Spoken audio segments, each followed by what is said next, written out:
Ferrari na. Amen? So, birthday ko na pala. Naalala ko bigla. Amen? Purihin ang Panginoon. No? Magdadagdag na naman siya ng taon sa atin. Tandaan, no? Pag nagbe-birthday, huwag ikakahiya. O, ilang taon ka na? 30? Pag 40 ka na, 30 na lang ang sinasabi kasi nahihiya. Huwag po tayo mahiya sapagkat yun po yung taon na tayo iningatan ng Diyos. Amen? Na dapat natin ipagpasalamat kasi pag umaabot na ng 40, parang natatakot na parang, napako na yung edad ko sa 40, parang ganon, di ba? We have to tell them the truth that God has been faithful to us.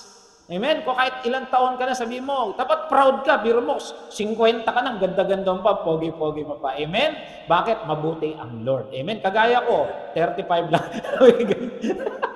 May baho. Amen? Hallelujah. Pag-gising, sabi mo ulit, 1, 2, 3. Ako blessed, ayoko ma-stress. 1, 2, 3. Yan, dapat ang dinideclare natin sa umaga. Tayo ay blessed, ayaw nating ma-stress. Amen? Okay, panggising muna. Ito panggising ko rin kahapon. Nag-resume na rin yung ating survival study. Nakakatuwa, ang dami nila kahapon. Okay, 5 plus 5 Okay, ilan? 10 Ba, magaling. Okay, tama, 10 Okay, anong tawag sa malaking ant? Ano daw? Elephant. O may mas malaki pa doon. Ano? Giant. O, tama, si Paeng. O, susunod. Pag maliit na ant, ano naman yung tawag? Small ant. Tama naman, small ant. Ano pa? May tawag doon Ano? Yung mga bata, nasagot pa hanggang dito Wala na? Infant. Ito medyo mahirap to. Anong tawag sa Pinoy na ant? Ayan.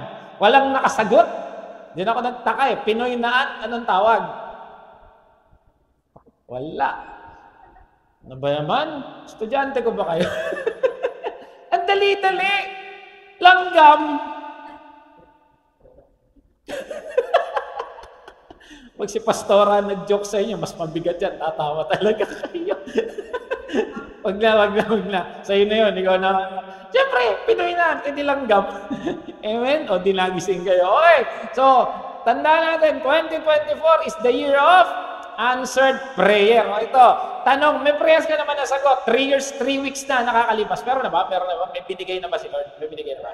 Amen? Praise the Lord. At marami pang ibibigay si Lord this 2024 sapagkat ang sabi ng Lord, ako ang bahala sa inyo. Amen? Manatili lang manalangin and declare the goodness of our Lord. Amen? Okay, so yung celebrate natin, glorious. Kaya ang theme natin for this month is how to glorify God. So, part 2 hanggang last na yung part 3 natin next week. Nagulat ako, hanggang part 3 na lang pala tayo. Okay, so ang topic natin, how to glorify God. Theme natin yan for the whole month of January. Ang ating text is taken from Genesis 4, 1 to 7. Okay, so iba yung mensahe nito, but we will focus on how to glorify God. Okay, ito yung storya ni Cain at ni Abel. Bihira ituro to kasi pag pinag-usapan ng Cain at Abel, pag pinag-usapan ng Cain at Abel, ano nasa isip ninyo? Selos, ano ba? Inggit, ano ba? First murder, tama lahat kayo tama. Pero yun talaga yung unang patayan. Di ba? Unang pamatayan Di ba? Kaya pag tinawag yung Cain at Abel, inggit, selos, at dahil nagkaroon ng first murder. But today, we will not focus on that one. We will focus on the giving glory to God. Sabi nito, si Adan ang asawa ay nagdalang tao. So, nagkaroon ng anak na. Di ba? After silang pinalay sa paraiso, syempre sila ay mag-asawa, kaya sila ay bumuo na ng pamilya. Nang isilang kanilang panganay na lalaki, sinabi ni Eva, nagkaroon na ako ng anak na lalaki sa tulong ni Yahweh. Kaya Cain ang pinangalan niya rito. Sa Hebrew, mabigat daw yung pagkaka-deliver ng salitang ito. Bakit? Pagdating kasi sa Hebrews, sa Genesis 3, tingnan natin kayo ng babae, ito yung nagsabi na si God dun sa serpent at sa kay Eva, di ba?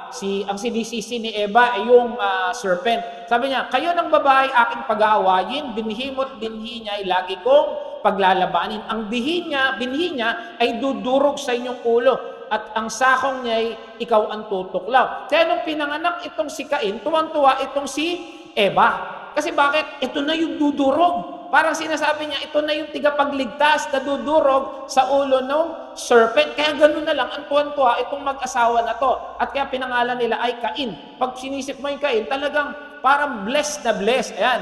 Ayan. Ito pa, sinundan si Cain. So, yun na nga, tuwan-tuwa sila. Sinundan si Cain ng isa pang anak na lalaki at Abel naman ang pinangalan nito. Okay, post muna tayo doon. Sabi ng mga Bible scholars, hindi daw sila magkapatid lang. Ang form nung sulat, nung teksto, para silang kambal. Kambal si Cain at si Abel. Nagulat kayo. Ako rin, nung nag-aaral, nagulat Kasi sinundan si Cain ng isa pang anak na lalaki at Abel naman ang pinangalan. Kasi normally, pag daw nanganak, tignan natin, balik natin sa 1, sabi dito, ayan, nagdalang tao at sinilang ang kanyang panganay na lalaki at sinabing si Abel. So, isinilang. Tapos sumunod doon, sinundan. So, parang, dapat sasabihin, nagdalang tao uli. Diba? O nanganak uli. Tinignan ko nga yung Hebrew, yung isang term doon, nakalimutan ko lang, parang sinasabi siya, sumunod lang. Parang basahin nyo yung pagkaka-form ng sulat nung kay Esau at saka kay, sino kapatid ni Esau? Jacob. Parang ganun din. Parang silang kambal din. Tignan nyo, no? So, parang sinasabi, itong dalawa, kambal din. So, kung dun sa pagkakasulat ang titignan natin. Okay. At Abel ang pinangalan nito. Naging pastol si Cain. May similarities ba kay Esau at saka kay Jacob, di ba? Si Jacob, ang trabaho niya sa bahay, parang pastol. Ito namang si Esau ay sa bukid. Si Cain naman na naging magsasaka. Kaya nung binabasa ko ba, sabi ko halos parehas nga sila. Okay, dumating ang panahon na si Cain ay naghandog kay Yahweh ng ani niya sa bukid. Kinuha naman ni Abel ang isang panganay ng kanyang kawan. Pinatay niya ito at hinandog ang pinakamainam na bahagi.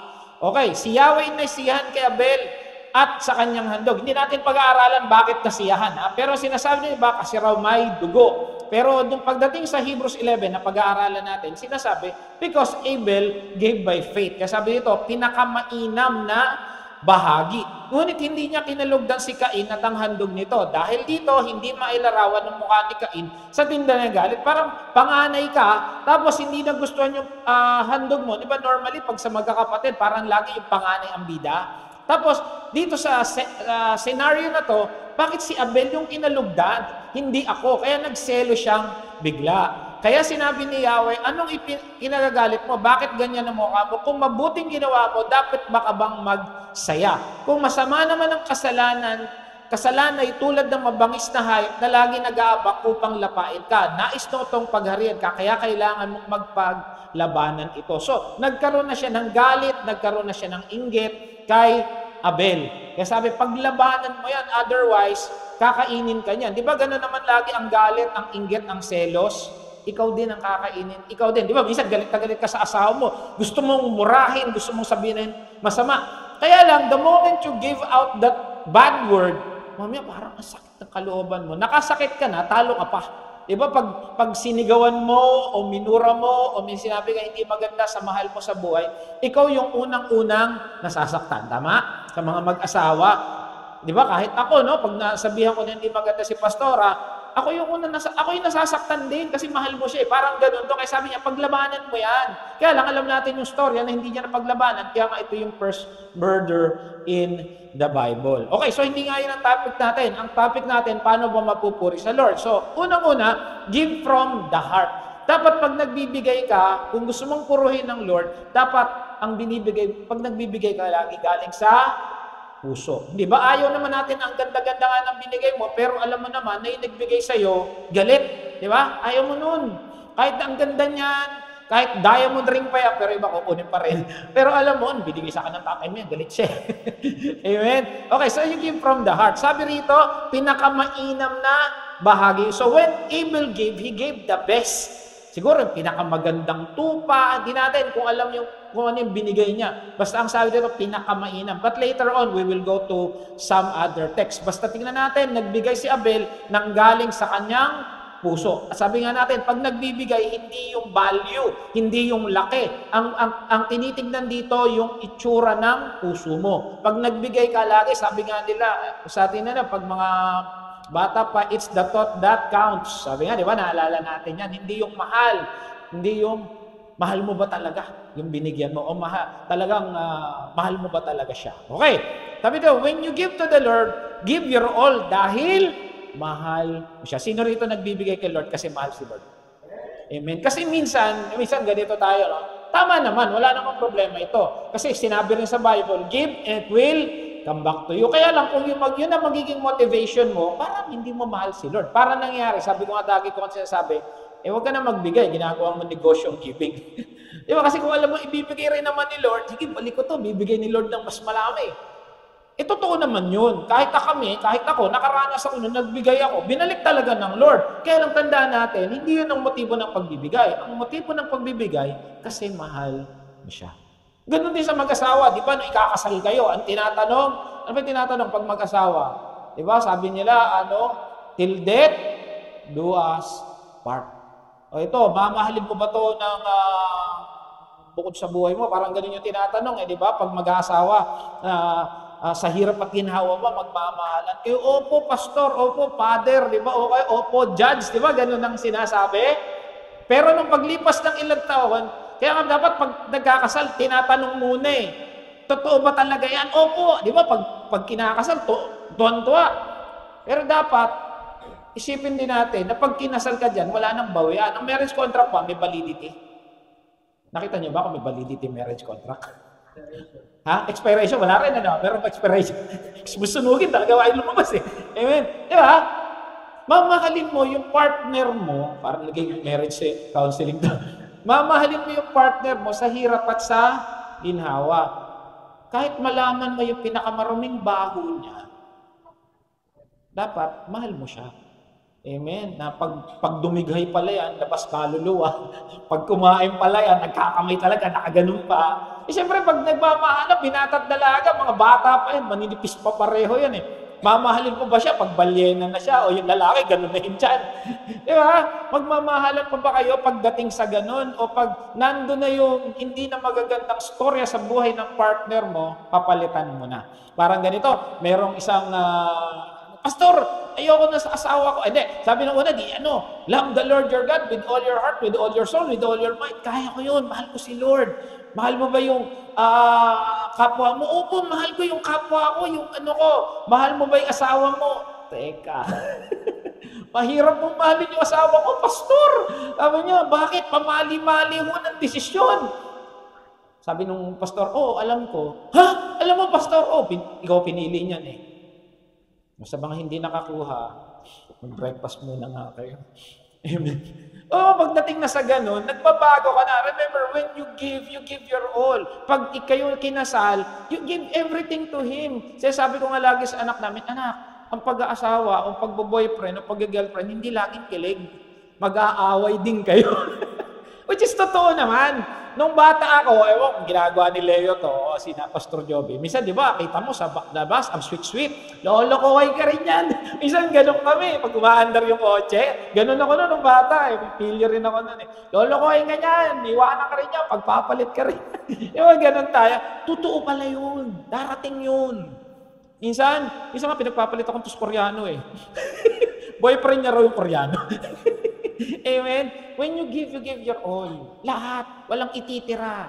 Sabi nga, sa hirap at sa ginawa, hindi pag hirap na, pag wala nang ibibigay, pag may sakit na, yan ang pinakamahirap na parte ng mag-asawa. Meron nga, totoo story ito Yung lalaki talaga nagpakasama, talagang pinagpalit sila, iniwan sila. Yung babae, hirap na hirap, siya ang nagpalaki dun sa kanilang anak. Ngayon, sabi nung pastor, wala kang magagawa, naging ganun ang asawa mo Kailangan mong buhayin ang anak mo. So, ganun, binuhay niya anak niya sa awa ng Diyos, naging maayos sila, naging maayos yung buhay nila. Ngayon, ito na. May kumakatok, parang kamag-anak ng lalaki. After several years, mga 10 years na nakalipas. After niya mambabae, after niyang kunin lahat ng kayamanan nila, ng gamit nila, naiwang walang-wala yung mga anak niya, yung pamilya na para silang basang sisiw nun. Totoong story ito. Ngayon, sabi nung andun po si kuya sa bahay, parang kapatid yata to. May sakit. Baldado na. Wala na pong mag-alaga Kaya naisip ka namin. Punta ngayon yung babae sa pastor, Pastor, matapos akong lokohin. Ngayon baldado siya, ako pa rin ba? Ano ba nung pinakasal kayo? Ano bang sinabi sa'yo? Di ba sa hirap at ginawa? Siya nag-alaga. Inalagaan niya. Hanggang mamatay yung lalaki. Ilang taon yun bago namatay yung lalaki. Pero, ang pagpapalang ng Lord, nasa kanya at sa kanyang mga anak. Galit na galit yung mga anak. Sabi nila, hindi, tatay nyo pa rin yan. Alagaan natin. Huwag na natin balikan yung nakaraan. Nakita nyo naman kung paano tayo. Hirap na hirap sila, pero ang Lord ang nag-iingat sa kanila. Amen? Kaya when kayo nagpakasal at yung mga mag-asawa na rito at yung mga nanonood, no? When you married somebody, you give your all.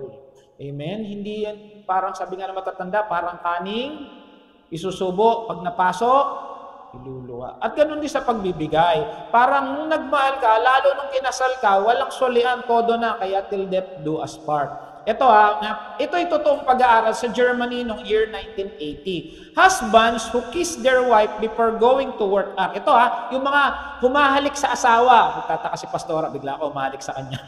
Kada umaga. Totoong pag-aaral to. Sabi dito, yung mga lalaki na kumikis sa asawa bago umalis sa umaga ay compared to sa mga hindi umalik, plus 5 years ang buhay nila. Mas sumahaba ang buhay ng lalaki. 5 years. I mean, kaysa doon sa hindi umalik. Ano pa? Less car accident. O kung ano man, kung nagmamaneho ka ng motor, hindi ka na-aksidente. Compare doon sa mga hindi umalik sa asawa. So ito ay base sa pag-aaral ng mga German. Ano pa? Less sickly. Hindi nagiging sakitin pag humahalik. Sabi nga grabe, ito pala yung nagagawa ng halik lang sa asawa bago umalis. Ano pa? Napo-promote at lagong lumalaking negosyo. Ano to? Totoong pag-aaral to. Hanapin nyo. Nasa internet to. Ano pa? They earn 20 to 35% more. O mga lalaki. Hindi to biblical, pero nagawa ito, napag-aralan to ng mga German noong 1980. Ngayon, anong conclusion nito? Bakit ganon? Bakit ganito to? Babalik ka rin sa Bible Kasi pag umali ka sa asawa mo, ibig sabihin, wala kayong quarrel. Maayos kayo, masaya ka, di ba? Nakangiti ka. Kumpara doon sa hindi na lang umaalis na lang bigla. Na minsan, kaya umalis yung masama loob, pagdating sa trabaho, palpak trabaho, kaya nadadala sa pagmamaneo. Sabi nung nagsagawa nito ng psychology, sabi niya, baka yun ang dahilan. Amen? So mga lalaki, alam niyo na gagawin niyo, ha? Amen? Sabi nga, usapang puso ang pagbibigay. When you give your heart, not just the amount of money that you give, not just the amount of material you give, not just the amount of effort. When you give your heart. Amen? Sabi sa Deuteronomy 10, you shall give to Him freely, and your heart shall not be grudging when you give to Him. Because for this the Lord your God will bless you in all your works and in all you undertaken. Pag nagbigay daw tayo sa Diyos, bigay lahat, puso ang sukatan. Amen? So we glorify God when we give. Tandaan na, pag nagbigay tayo, galing sa puso, hindi galing lang basta sa bulsa. Tandaan, ayun na nga, bigay mo ron. Nakakaya naman, wala tayo bibigay. Nagpipicture si pastor. Amen, di ba? When you give from your heart. Amen? Sabi ng Bible, ang linaw. Deuteronomy 15, when you give from the heart. Remember, it's not the money. The Lord sees our heart. Okay, 2 Corinthians 9:7, each man give as he has decided in his heart, not reluctantly or under compulsion. Hindi na bigla lang. Dapat nga, sabi ni Apostol Pablo, pagdating ko dyan, gabi pa lang, nagpe-prepare na kayo na ibibigay. For God loves a cheerful giver. Sabi nung mag-exhort mamaya, yes, tinutulungan na ako ni Pastor. Sino ba yung exhortation mamaya? Yung gagawin ko, ito ang mensahe ng Lord. Because it glorifies Him. Remember, ang team natin, whatever that we, kailangan natin gawin to glorify the Lord. Last week, ano yung naalala nyo? How to glorify God? When we, nakalimutan. Isa yun. Biglang bukasan ng notebook. Ano yung word natin? Yung one word. 4 na letter lang yun. Pray. When we pray, we glorify God. Okay. Ang tanong, do you glorify God when you give? Ayan, tanong.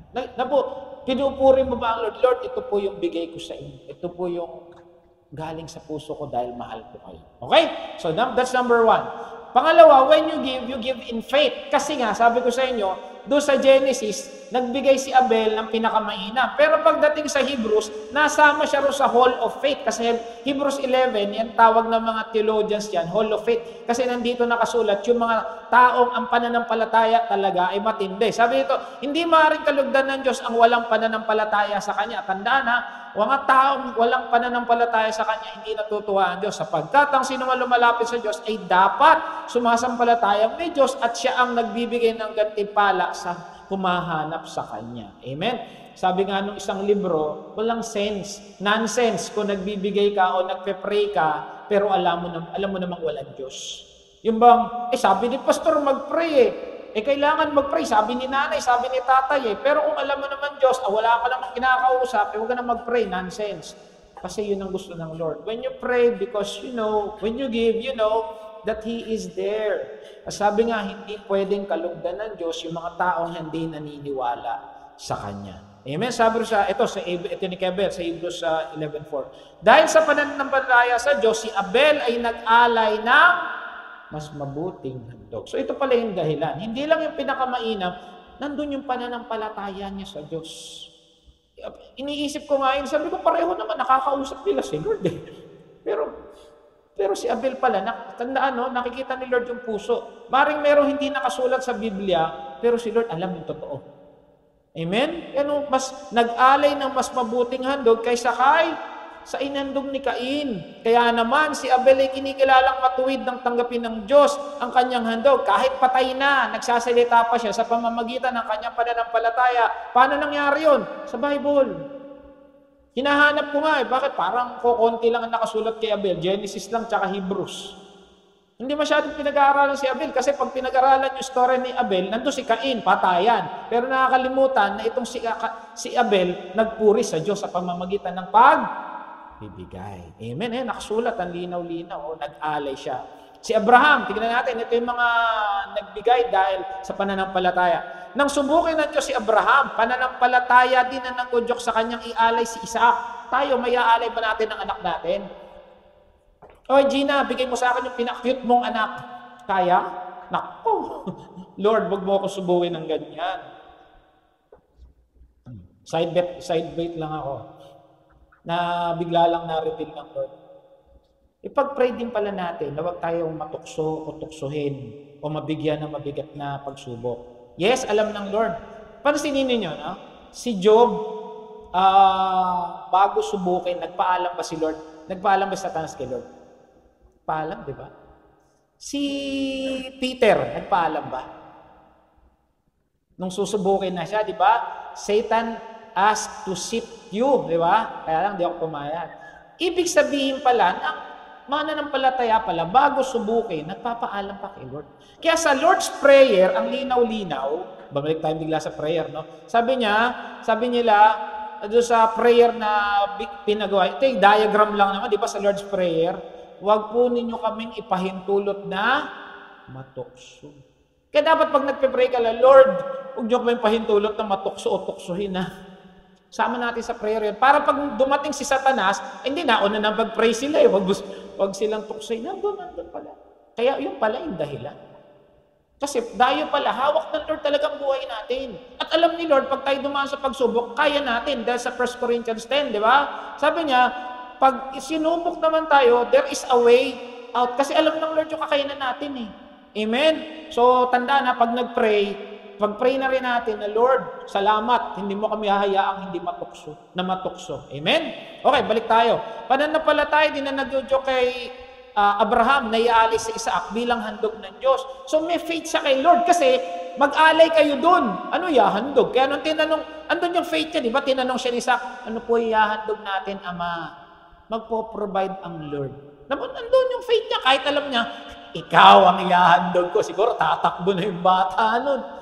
Kaya nga, di ba, sabi doon sa bundok, siya yung tinawag na Jehovah Jireh. The God provides. Amen? Okay, ito medyo malungkot si Jephthah. Nasama rin to sa Hebrews 11 kung basahin ninyo, Ito yung story ni Jephthah. Okay, balikan natin yung story ni Jephthah. Pero ito, nagbigay din because of faith. Medyo mabigat yung binigay niya.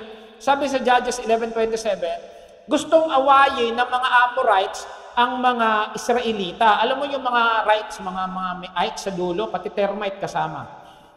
O, tulog na sila. Alam niyo yung termite? Kapatid ng Amorite, ng Malakite, termite. O, talagang tulog na kayo. Okay, yun na yun. The king of Ammon, however, paid no attention to the message of Jephthah. Para sinasabi niya, bakit mo ginigera? Kaso walang pakialam yung hari ng Amorite. Gusto manggera talaga. Then the Spirit of the Lord came to Jephthah. He crossed Gilead and Manasseh, passed through the Mizpah of Gilead, and from there he advanced against the Ammonites. So, ito, kinasihan ng banal na spirito, itong si Jephthah. O, tingnan natin. Ngayon ito si Jephthah nakipag-usap kay Lord. And Jephthah made a vow. Tandaan ng Old Testament, matindi itong mga taon to pag sila'y nanalangin. Sabi niya to the Lord, if you give the Ammonites to my hand, pag hinayaan mo kaming matalo sila. Ito ang sabi niya kay Lord. Whoever comes out of the door of my house to meet me when I return in triumph. So, alam niya sa pananampalataya niya, dahil nag-pray siya, panalo na sila. Amen? Ganun sabi niya, Lord, kung sino yung unang lalabas sa pinto namin, pagkatapos naming manalo. So sa kanyang pananampalataya sa Diyos, alam niya, talo na ni mga Amorites. Ayan, sabi niya, return to the triumph of the Ammonites will be in the Lord's, and I will sacrifice as burnt offering. Ulitin ko lang, amen. Sabi niya, Lord, pag nanalo na kami, kasi panalo mo kami. Kung sino yung unang lumabas sa pinto namin, iaalay ko sa'yo, susunugin ko. Kasi inuunos ko sa burnt offering. Kayo, magvavow kayo ng ganon. Lord, payamanin mo lang ako kahit masunog yung pinto ng kapitbahay namin. Hindi ka nila yun. Lord, manalo lang ako sa loto ng 600 million kahit mamatay na yung kuting sa kapitbahay namin. Ikaw ba, magsusumpa ka ba ng ganon? Sila sumusumpa talaga. Ngayon, bakit? Okay, bigyan natin, balikan natin. Kasi yung mga bahay nila, may first floor, second floor. Ang first floor usually, ang dumadaan dyan, alam nyo, mga hayop. Kaya ang sabi nito si Jephthah, kahit sino yung lumabas yan, iaalay ko sa inyo. Yun yung kostumbre, yun yung normal na nangyari kasi nasa ilalim puro hayop. Okay, so ito na nangyari. Nanalo ba si Jephthah? Hindi. Tingin nyo. Nanalo. Siyempre, si Jose Manalo. Ay, hindi pala si Jose Manalo yan. Okay, sabi dito, Judges 11:34-36, when Jephthah returned to his home in Mizpah, sino yung lumabas? Who should come out to meet him? But his daughter. Ang lumabas, unang lumabas at sumalubong, anak na babae. Ikaw, iaalay mo yan? Grabe. Kaya lang, ang sabi ro, no? Nagsasayaw kasi sayaw ng sayaw anak niyang babae kasi nanalo eh. Ayan, no? She was only a child. Infant, maliit na langgam. Hindi, joke lang, seryoso na kayo. For her, neither a son nor a daughter. When, she was the only child. Siya lang yung nag-iisang anak na babae. Siya lang yung nag-iisang anak lang pala. Yun yung unang sumalubong tontuwa, hindi yung mga hayop. When he saw her, he tore his clothes. Siguro, tuwan-tuwa to, yes! Pagdating yung anak, bakit ikaw? Talagang galit. Sama ng loob, and he cried, oh my daughter, you have brought me down and I was devastated. Nagigets niya yung bigat. Nagsabi sa Lord, yung unang lalabas sa bahay namin, pagkatapos mong panalunin kami, iaalay ko sa'yo, susunugin ko. Tapos bigla na, sumalubong, anak, nagtatamburin pa. Kaisa-isang anak. Sabi niya, durog ako. I have made a vow to the Lord and I cannot break. Grabe sila noon pag sumumpa kay Lord. Tayo pag sumumpa, ginagawa, Lord, sorry. Better luck next time. Kasi may grace na eh. Noon, wala pang grace. May grace na, pero selected. Amen? Ayan. My father replied. Ito yung sagot ng bata. You have given your word to the Lord. Do to me just as you promised. Grabe yung bata. Gawin mo, anak. Gawin mo, tay. Kasi nangako ka kay Lord. Now the Lord has avenged you of your enemies, the Ammonites. Nanalo tayo eh. Sundin mo yung sinabi kay Lord. Basahin niyo yung Judges 11. Sinunod siya. Kaya lang, may re-request lang siya. Sabi niya, tatay, bigyan mo lang kami ng ilang buwan, magsaya ng aking mga anak, mga kaibigan. Tapos, ialay mo na ako. Grabe. Kaya nasama si Jephthah sa Hall of Faith. Basahin niyo Hebrews 11, nandun si Jephthah. Amen? Kasi nandun yung pananampalataya niya sa Diyos. Amen? Sabi sa James 1:3, dapat ninyong malaman na naging matatag ang inyong pananampalataya sa pamamagitan ng pagsubok. Yung minsan, natitira mong pera na lang, sabihin natin 1,000. Si Judith, darating, 800, babayaran mo. Kaso, nung nandito ka sa church, sabi ni Lord, bigay mo anak yung 1,000. May nakarinig na ba na kay Lord ng gano'n? Ibigay mo yung buong pera mo. Minsan maririnig mo talaga yun. Nung nasa Dubai, narinig ko na rin yun. Meron akong pangati noon, may 500 ako lagi. Sabi ni Lord, bigay mo sa akin yan, oh Lord. Allowance. Alam niyo, binigay ko noon pa yun. Binalik din ng Lord. May nag-love gift. Pag narinig mo ba si Lord at tinutusan kang gumawa ng isang bagay, susundin mo ba siya?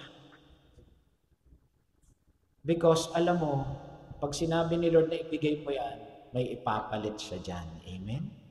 Kaya sabi sa 1 Peter 4:16, however, if you suffer as a Christian, do not be ashamed, but praise God that you bear His name. Di ba naalala niyo si Polycarp? Naalala niyo, tinuro ko last week?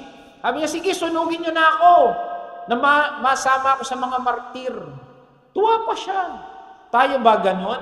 Na-identify ba tayo na Christian sa pananampalataya natin, sa pagbibigay natin? Pag nagbigay ba tayo sa offering, na-identify ba na Kristiyano ako? O parehas lang ako nila? Minsan nga, sa church, di ko alam, dito ba nangyari yun? Dati kasi may sobre tayo dito. Meron kami nare-receive sobre, walang laman. Totoo lang. Okay pa yung may piso pero yung walang laman, grabe ka naman. Huwag ka nalang tumayo. Dati, kaya wala na tayo sobre ngayon. Sabi ni Lord, bigay ko lang daw sobre. Mamiloso pa. Amen? Ikaw, do you give by faith to glorify God? Tanong, mga kapatid na nandito ngayon, nagbibigay ka ba dahil gusto mong mapuri ang Lord? Nandito ka ba because you want to glorify God? Sumasama ba tayo sa jail ministry and you give your time? Remember, hindi lang pera ang pagbibigay. Binibigay mo yung oras mo, binibigay mo yung resources mo kay Lord. Binibigay mo yung talent mo kay Lord. Pag ikaw nag-MC, kumakanta, nagpe-pray, binibigay mo yung oras mo. Binibigay mo ba yun because you want to glorify God? O gusto mong makilala lang tayo? Amen? Magaling ako kumanta, magaling ako sumayaw. Ginagawa ba natin yun to glorify God? Or mahirap ibigay ang tithes pagkasabay si Judith? O ayan, tanong. Ano mas mahirap? Pag si Judith na o si tithes? Lord, si Judith nandyan Hindi na ako makakapag-tithes. Hindi na ako makakapigbig. Maintindihan mo naman yan But remember, tanong mga kapatid, pinagkulang na ba tayo ng Lord? Ulitin ko yung tanong nagkulang na ba tayo? Nagkulang na ba tayo? Mga nanay, mga tatay, mga anak, nagkulang na ba tayo? Hindi tayo nagkukulang kasi tapat ang Lord. Amen. Kalabatin mo, katiba mo, sabihin mo, tapat si Lord sa buhay mo. Amen. Tapat ang Diyos sa buhay natin. Mula tayo pinanganak hanggang ngayon, hindi siya nagkulang. Amen. At hindi siya magkukulang pagkat nandoon ang kanyang pangako sa atin. Ito usapang faith. Tingnan natin balikan natin. Itong si Cha Sasun, Koreano to, 60 years old na babae. Ngayon, ang talagang dream niya sa buhay niya, makapag-maneho. Yun yung dream niya. Kaya lang marami siyang inuna nung siya ay bata. Siyempre, pag ikaw ay babae o lalaki, meron kang dapat unahin. Kagaya namin mag-asawa. Meron kami dapat unahin na ito priority namin sa buhay. Di ba? Meron priority, may priority. Di ba? May ganun ka. Dinulo na lang niya yung pagmamaneho. Pero gustong-gusto niyang magmaneho. Kaya no 60 years old na siya, mahigit, sabi niya, this is the time for me to do my dream. At ang dream niya, makapag-maneho. So, ayan na siya. Ayan. Totoong storya to. Nag-headline to. Naging, kumalat ito rin sa internet. Ayan siya. Kaso, lagi siyang bagsak. Kasi dalawang exam sa Korea written at saka yung actual. Sa atin kasi yung written, 500 lang katapat dun Doon sa kanila mahigpit. Ngayon, lagi siyang bagsak. Okay, pahulaan. Tingin nyo, ilang beses siya bumagsak. Nakakuha naman siya ng driver's license. Ilang siyang beses siya bumagsak bago siya nakakuha ng driver's license. Sige, okay, mahiya. Tingin nyo. Oh, okay, mahiya. Kahapon, daming nung nag-BBS kami, nagkulaan sila eh.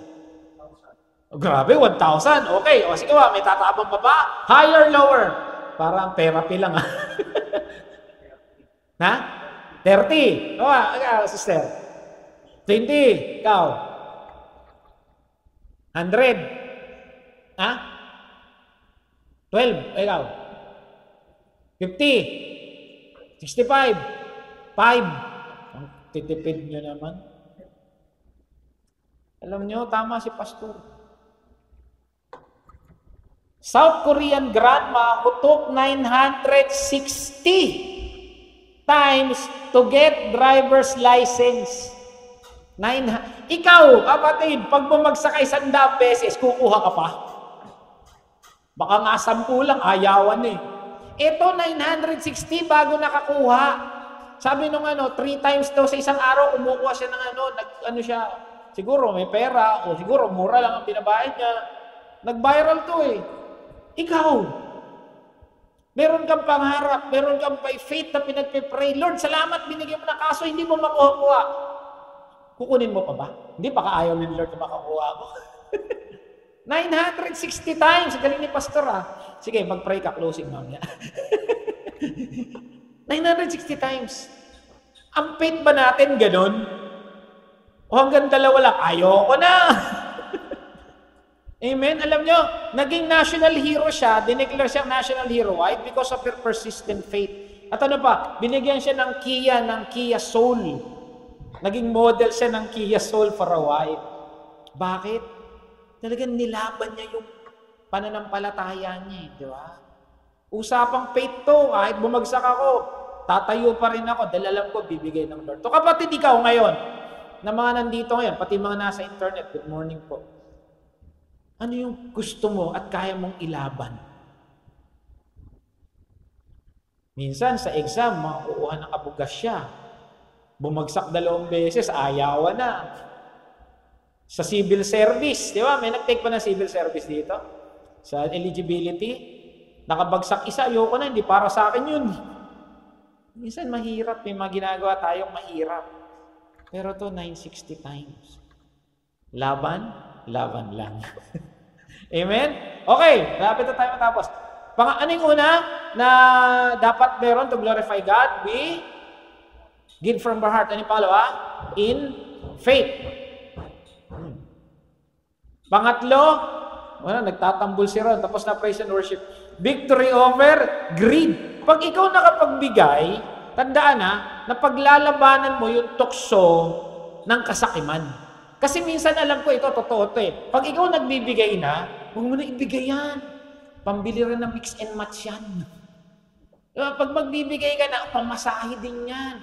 Uy, budget mo sa Meralco yan, huwag mong ibigay yan. Pumapasok na yung kalaban ng kasakiman. Totoo, hindi? Parang ako lang yata yun. Diba, pag magbibigay, pag giving time na, pag nag-exhort na, huwag mo na ibigay yan. Kunwari lang yan, di totoo yun. Pag ikaw nakapagbigay na, pansinin mo, nanalo ka laban sa kasakiman. Sabi sa Genesis 4, pinakamainam ang binigay ni Abel. When you give by faith to God is pleased, it results a victorious life. Pag ikaw nakapagbigay, tandaan, every time na magbibigay ka, may 2 pwersang nagbabantay sa'yo. Tandaan, ito yung katotohanan ng buhay, mga kapatid.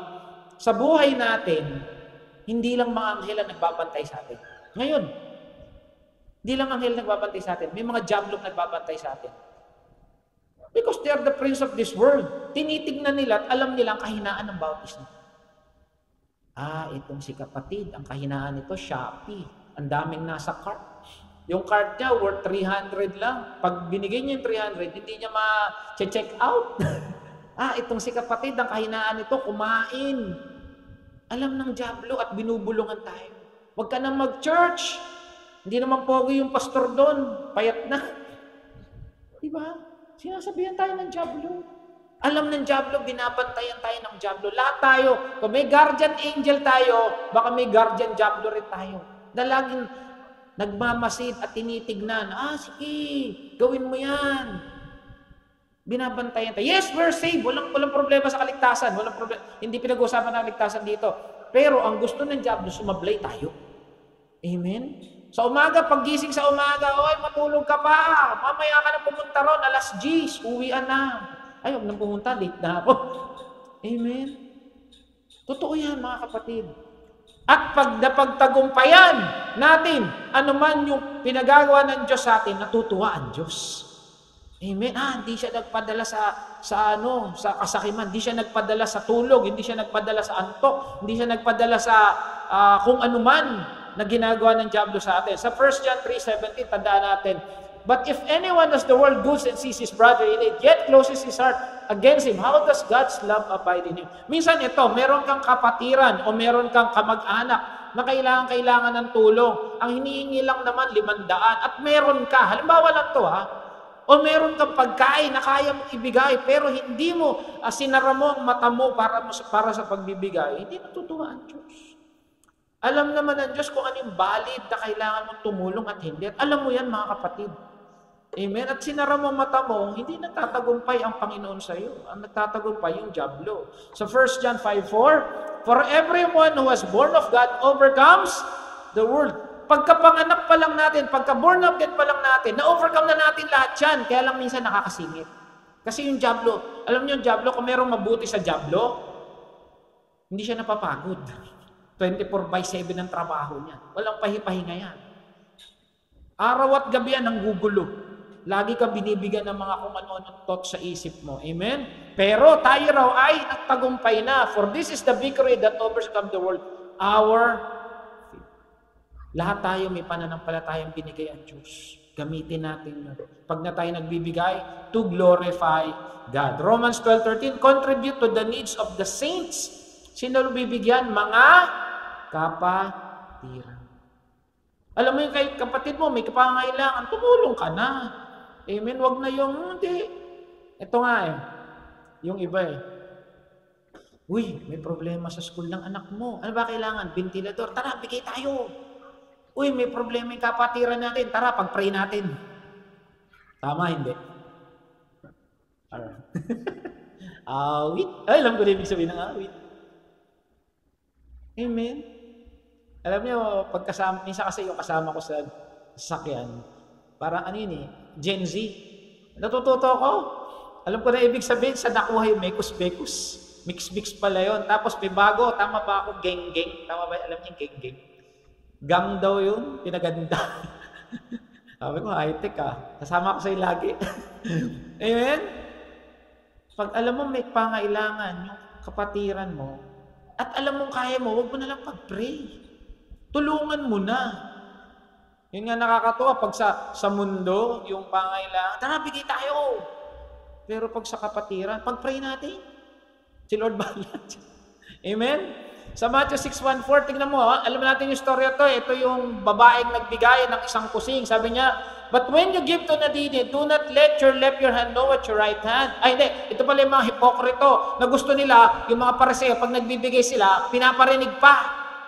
Nagbigay ako, tumulong ako. Parang sa eskwelahan lang yan Donated by, yung bintila. Di ba, totoo sa eskwelahan gano'n? Nagkakayo ba? Ganun pa rin. Donated by. Tapos sa amin sa subdivision, donated by, tapos yung pangalan nila nandun. Pag nagbigay ka, wala nang ganun. Lalo sa church. O kaya yung, halimbawa, nagbigay kayo dito ng drum, eto, binigay nyo. Dito sa ilalim mo, dito lahat ng pangalan, donated by.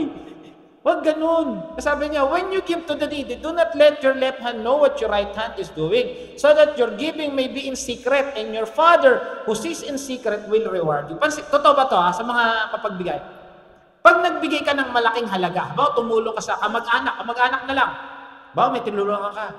Gusto mo ba alam ng buong kamag-anak mo? Yung totoo. Minsan totoo, gusto mo. Ako yung tumulong kay yung anak ni ako nagpapaaral dyan. Di ba? Uy, huwag mo sasabihin Pero bukas yung isa naman, uy, huwag mo sasabihin ako tumutulong dyan. Amen? Minsan nandun yung desire na magyabang. Ay, hindi nila alam ako. Nagkwentuhan, alam mo, may tumutulong to sa anak ni Ay, hindi nila alam. Hindi talaga sinabi. Eh, sabi ng Lord, wag mo na. Kasi mas maganda, si Lord lang ang nakakita. Kasi pag si Lord ang nakakita, si Lord natutuwa sa'yo, may reward. Amen? Eh, sabi dyan, no? And your Father who sees in secret will reward you. Kasi pag napasalamatan ka na, wala na. Pero pag si Lord ang nag-reward sa'yo, mas matindi ang balik. Amen? Sino gusto rito na si Lord ang mag-reward? Amen. Lahat tayo. Tandaan, giving results victory over greed, thus glorifies God. At pang-apat, exalt God. When you give, talaga nagpupuri ka. Hindi nagbibigay ka lang out of necessity, out of obligation. Tandaan, ang pagbibigay, hindi obligasyon. Mga magulang, pag binibigyan ba ang anak, dahil lang ba sa obligasyon? Nagtatrabaho ba ang mga tatay kasi obligasyon ko lang? O dahil mahal nyo ang anak nyo, dahil mahal nyo pamilya? Mga anak, ganun din, paglaki hindi kayo pinaaral ng mga magulang nyo kasi obligasyon lang. Kasi mahal kayo. At hindi rin pagtutulong kayo. Halimbawa, binigyan kayo ng Lord na magandang buhay. At alam ko naman, bibigyan kayo ng Lord na magandang buhay. Wag naman tulungan natin sila mga mapapa. Obligasyon natin yan. Hindi obligasyon yun. Hindi obligasyon ang pagtulong sa magulang. Gagawin niyo yun kasi mahal nyo sila. Amen? Hindi ganun. Hindi obligasyon ang pagbibigay sa mahal mo. Pagmamahal ang tawag doon. Amen? Sino rito mga nagmamahal sa anak, magsabi ng amen? Sino rito nagmamahal sa magulang, magsabi ng amen? O kumonti na. Parang yung mga magulang, walang magulang. Amen? Exalt God. Honor the Lord with your wealth. Di ba linaw ang Proverbs 3:9? Lagi natin sinasabi ito pag may exhortation. Pag nagbigay tayo, nagpupuri tayo sa Diyos. Hindi lang obligasyon ang pagbibigay. Parang pagtulong sa magulang, hindi mo obligasyon. It's because we love God. Amen? With the first fruit. First fruit pa nga, katina sa sahod. Pag dumating na yung sahod, huwag unahin yung kuryente tubig. Ang unahin si Lord. Amen? Yun yung tama. Paki-budget. Nanay, magaling mag-budget yan. Yung tatay, hindi marunong mag-budget. Ako hirap eh. Mga nanay, magagaling mag-budget. Pakiunahin kay Lord, ito yung kay Lord. Tinanggal na natin yung kay Lord. Tanggalin nyo na yung kay Lord. Sabi nung napakinggan ko dati, hanggat hindi tinatanggal si Lord sa sahod, may sumpa. Sabi sa Malakay 3:10. Mabuti na lang, hindi tayo under ng Malakay 3:10. Pero, alam mo, meron dapat ka ibigay kay Lord. Hindi mo, Lord, tsaka na lang, naintindihan mo naman kami. Minsan kasi alam mo, may sumahod, 50,000 o 10,000. Ang hirap tanggalin ng 1,000. Ang dami ko may shopping sa Shopee. But remember, honor the Lord with your first fruit. Amen? Deuteronomy 16:17. No man should appear before the Lord empty-handed. Ayan, pag pumasok daw sa bulwagan ng gawain, dapat may dala ka. Amen? Each of you must bring a gift proportion to the way Lord God has blessed you.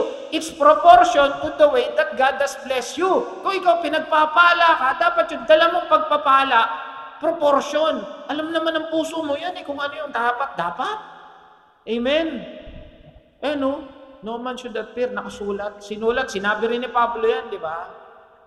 Mga kapatid, hindi natin tinuturo to para magkaroon ng fund and church. Hindi rin para sa akin to. Hindi para makapag-tuck-in ako. Sinasabi natin ito para sa ating lahat. Kahit kami ni Pastora. Amen. Lahat tayo dito kailangan magbigay. Hindi dahil obligasyon, kundi dahil ito ay naaayon, dahil karapat-dapat purihin ng Panginoon. Amen. Palakpakan natin si Lord.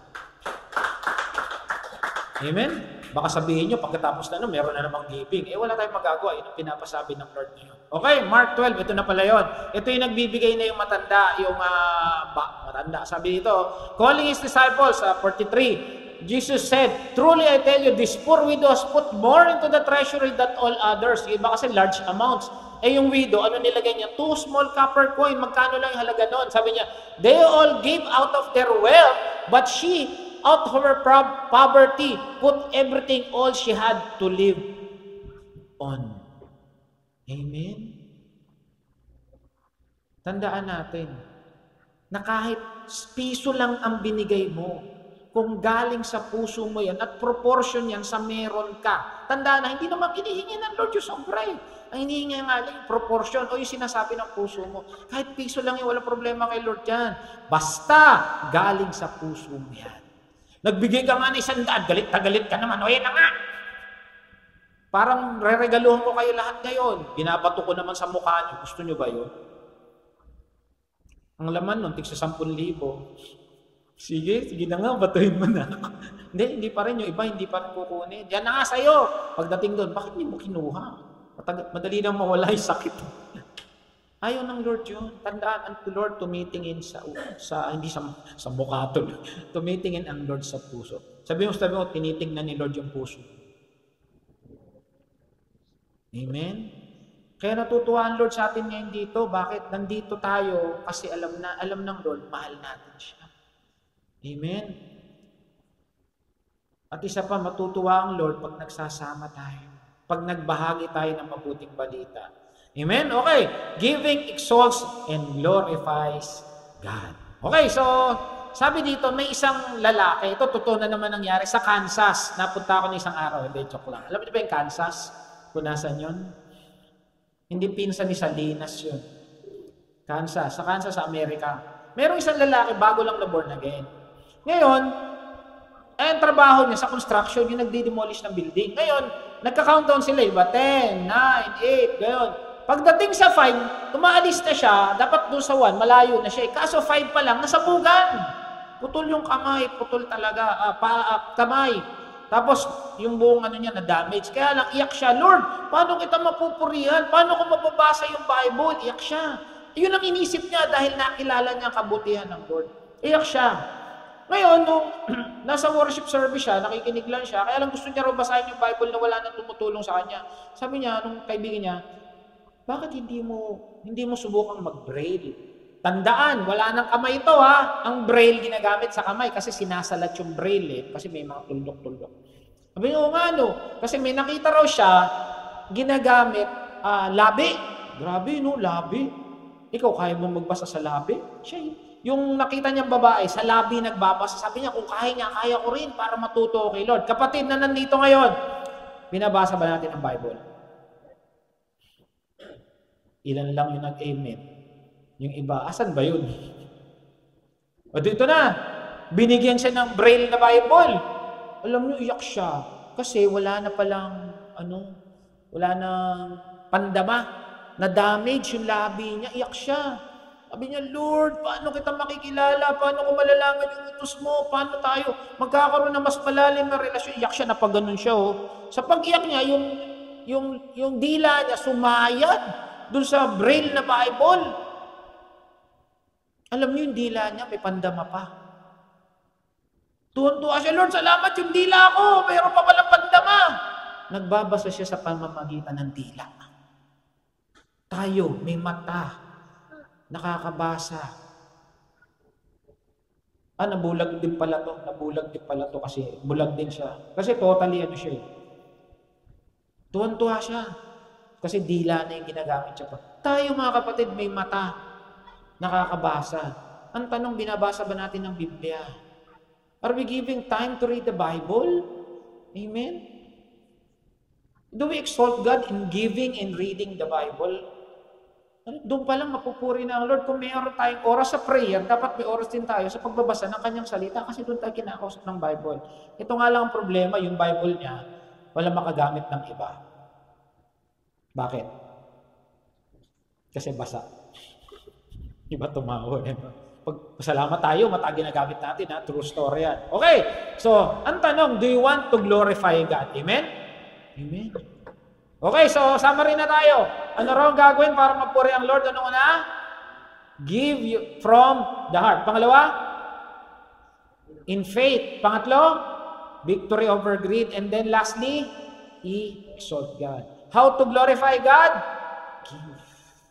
Give your time, talent, and treasure. Mga kapatid na nandito ngayon, binigyan ba natin yung ating time? Yung totoo, binigay natin yung time natin out from the heart? Masaya ba kayo nandito kayo ngayon? Masaya ba kayong magbibigay ng talento kay Lord o nagbigay ng talento kanina kay Lord?